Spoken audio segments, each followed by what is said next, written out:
حضرت انس بن مالک حدیث کے راوی، میری طرف دیکھیے گا، حضرت انس بن مالک حدیث کے راوی ہیں، توجہ کرنا۔ کہتے ہیں ایک بی بی حضور کے پاس آئی، اپنا علاقہ چھوڑ آئی، آ کے کھڑی ہوئی تو اس نے کہا حضور میں خاندان بھی چھوڑ آئی ہوں، سسرال بھی، میکا بھی، ننیال بھی، ددیال بھی، میں ہر ایک کو چھوڑ آئی ہوں، میں جائیداد والی تھی وہ بھی چھوڑ آئی ہوں، مال دولت بھی چھوڑ، ایک میرا بیٹا تھا جوان وہ میں ساتھ لائی ہوں۔ سونیا یہ آپ کی نوکری کرے گا اور میں حضرت فاطمہ کی ڈیوٹی کروں گی، میں حضرت عائشہ کے برتن دھویا کروں گی، میں بھی نوکری کروں گی، حاضر ہے۔ فرماتے ہیں رسول پاک نے بچہ اصحاب صفہ میں رکھ لیا، اصحاب صفہ میں، اور بی بی کو نبی پاک صلی اللہ علیہ وسلم نے عورتوں کے ساتھ متعین کیا۔ حضرت انس کہتے ہیں وہ نوجوان بڑا پیارا، بڑا میٹھا، بڑا دھیما، بڑا وفاشار، وہ سبق اچھی طرح یاد کرتا، وہ نماز دلچسپی سے پڑھتا، وہ حضور کی باتوں کو غور سے سنتا، وہ رسیلا، وہ سنجیدہ، وہ کم گو، وہ میٹھا، وہ پیارا۔ کہتے ہیں بڑی دلکشا طبیعت، اس کی مقناطیسی سی شخصیت، طبیعت کھنچی چلی جائے اس کی طرف، بڑا حسین و جمیل وہ نوجوان۔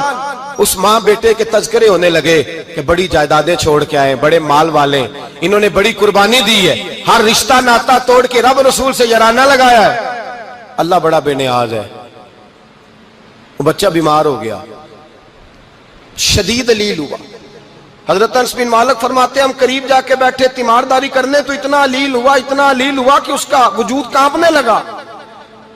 کہتے ہیں کچھ ہی دیر گزری تو اس نے کلمہ پڑھا، روح پرواز کر گئی، روح پرواز کر گئی، سننا روح پرواز کر گئی۔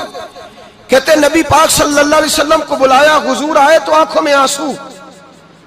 نبی پاک صلی اللہ علیہ وسلم نے سر پہ ہاتھ پھیرا اور پہلے حضور نے جملے ارشاد فرمایا تم غسل دو، کفن دو، میں خود اس کا جنازہ پڑھاؤں گا۔ پھر حضور نے فرمایا نہیں، اسے غسل نہیں دینا، ارادہ بدل گیا ہے، پروگرام تبدیل ہو گیا، اسے غسل نہیں دینا، کفن نہیں دینا۔ حضور کیا کرے؟ فرمایا اس کی اماں کو جا کے بتاؤ۔ یہ نہیں فرمایا بلا کے لاؤ، اماں کو جا کے بتاؤ۔ حضرت انس کہتے ہیں میں نے کوئی نرالا سا رنگ دیکھا، کوئی منفرد سا انداز دیکھا، ہمیں بھیج دیا اماں کو بلاؤ، اور خود نبی پاک اس کمرے سے نکل گئے اور حضور کے آنسو بھی یکدم خشک ہو گئے، مزاج بدل گیا، پریشانی بدل، اماں کو بلاؤ اس کی۔ پتہ نہیں ارادہ ہے محبوب کیا ہے، ارادہ ہے خدا کیا ہے۔ کہتے اس کی اماں کو جا کے خبر دی تو ماں کو تو بس کوئی اتنا بتا دے کہ بیٹا سائیکل سے گر گیا ہے، سائیکل سے گر گیا ہے۔ اماں ساری رات سوتی نہیں۔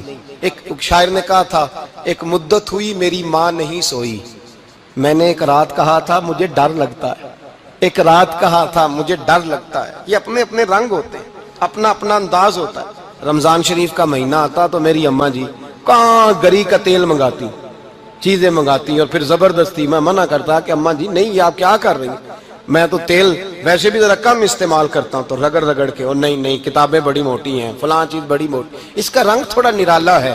اور یہ جو ماں کا رنگ ہے نا، اس جیسا رنگ دوسرا ملتا بھی کوئی نہیں دنیا میں۔ یہ اپنی مثال آپ ہی ہے۔ اماں کو کہا تیرا بیٹا، اماں ذرا دوڑی، گری، پھر اٹھی، پھر گری، پھر اٹھی، پھر گری، روتی ہوئی آئی۔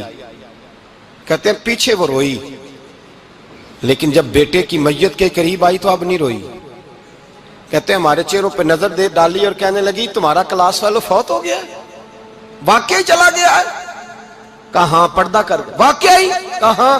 کہتے اماں نا زمین پہ بیٹھی اور پہلے اس نے بیٹے کے پیر اٹھا کے چومے، پھر سینے پہ رکھے، پھر وہاں سے اٹھی اور ادھر آئی، سر سجدے میں رکھا اور دونوں ہاتھ اٹھا کے کہنے لگی اے اللہ میں دولت کے لیے ایمان نہیں لائی تھی، اے اللہ میں جائیدادوں کے لیے کلمہ نہیں پڑھا تھا، مولا میں تیری بارگاہ میں آئی تھی تو میں تیرے اور تیرے رسول کو مان کر آئی تھی، خدا بندہ میں نے میکے چھوڑ دیے، سسرال چھوڑ دیا، ننیال چھوڑ دیے، ددیال، وہ دشمن تھے سارے دین کے، چھوڑ کے آئی، میں نے آرزوؤں کا بڑا مکان بھی چھوڑا، خدا بندہ بیٹے نے جانا تھا، مجھے شکوہ کوئی نہیں، لیکن خدا بندہ اب میرے سارے کہیں گے تو نے کلمہ پڑھا تھا تو تیرا بیٹا ہی چلا گیا، اے اللہ کی اگر تو نے دل مسلم کی دل جوئی نہیں، تانا دیں گے بت کے مسلم کا خدا کوئی نہیں، اے اللہ میرا یقین کہتا ہے کہ اگر تو مارنے پہ قادر ہے تو تو زندگی دینے پہ بھی قادر ہے، خدا بندہ کافروں کو راضی نہ کر، وہ خوش ہو جائیں گے،